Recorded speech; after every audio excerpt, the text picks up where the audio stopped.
अस्सलाम वालेकुम वरहमतुल्लाहि वबरकातुहू।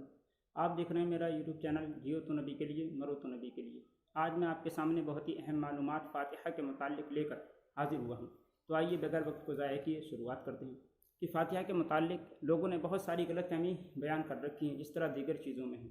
इसी तरह एक ये भी गलतफ़हमी है कि मछली, अंडे, अरहर की दाल और मूली की साग पर फ़ातिहा नहीं होती। ये सरासर गलत बात है।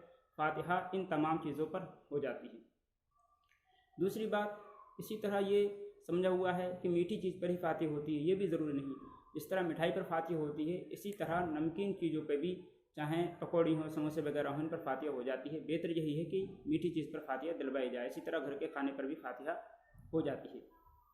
मज़ीद ये भी समझा जाता है कि फ़ातिहा मर्द ही दे, तो अगर औरत भी फ़ातिहा अच्छी तरह दे सकती है तो औरत भी फ़ातिहा दे सकती है, अगर उसे फ़ातिहा देना आती है। मर्द होना ही ज़रूरी नहीं है। इसी तरह ये भी ज़रूरी नहीं है कि फ़ातिहा के लिए काबे की तरफ मुँह हो। बस औक़ात फ़ातिहा पढ़ने जाओ और अगर काबे की तरफ मुसल्ला ना बिछा हो या पढ़ने वाला इस तरह बैठ जाए काबे की तरफ मुँह ना हो तो उसको टोका जाता। तो ये भी ज़रूरी नहीं है। काबे की तरफ मुँह हो तो अच्छी बात है, वरना फ़ातिहा किसी भी तरफ मुँह करके हो जाएगी। इसी तरह पढ़ने वाले बस औक़ात कह देते हैं जनाब हमारा वज़ू नहीं है। तो नमाज के लिए वज़ू ज़रूरी है, फ़ातिहा के लिए वज़ू होना ज़रूरी नहीं है।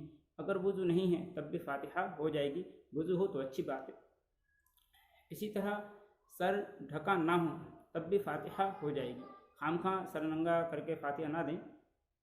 मगर एक बात बयान की जा रही है, अगर किसी वजह से कभी ऐसा मौका है तो सर ना भी ढका हो तब भी फ़ातिहा हो जाएगी।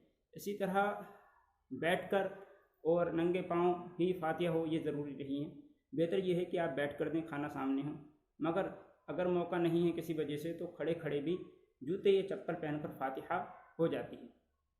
इसी तरह खाने के सामने होना ये भी ज़रूरी नहीं है कि खाना सामने है तभी फ़ातिहा होगी। सामने हो तो अच्छी बात है कि यह अहले सुन्नत का मामूल है, वरना अगर सामने नहीं है, आपको फ़ातिहा पढ़ने नहीं आती है, पढ़ने वाला कहीं दूर है, वो दूर मौजूद हो, फ़ातिहा उससे कोसों दूर हो, कोई ट्रेन में सफ़र कर रहा है, फ़ातिहा घर में रखा है और वो वहाँ से फ़ातिहा पढ़ेगा तब भी आपके घर की फ़ातिहा हो जाएगी।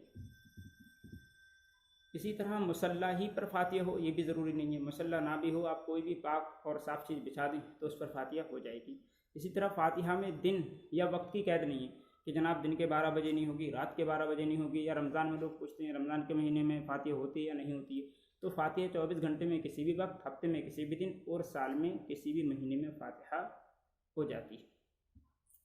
इसके अलावा अगर आपको ऐसा लगता है कि मैंने फ़ातिहा के मुतालिक कुछ छोड़ दिया है या आप कुछ पूछना चाहते हैं तो आप कमेंट में पूछ सकते हैं। और मेरे प्यारे दोस्तों, भाइयों, सुन्नी बरेलवी, अगर आपको ऐसा लगता है कि वाकई मैंने आपको सही मालूमात दी है तो बराए करम आप मेरे चैनल पर सब्सक्राइब करें और इस तरह की मज़ीद वीडियो पाने के लिए बेल आइकन पर आप बटन दबा कर उसको क्लिक कर दें और आप कमेंट में अपनी राय दें कि मेरी वीडियो आपको कैसी लगी और मज़ीद आप किस दीनी मौजू पर मालूमात हासिल करना चाहते हैं, वीडियो देखना चाहते हैं। मैं कोशिश करूँगा इंशाअल्लाह कि आपके बताए हुए टॉपिक पर आपके सामने वीडियो लेकर आऊँ। लब्बैक लब्बैक लब्बैक या रसूल अल्लाह।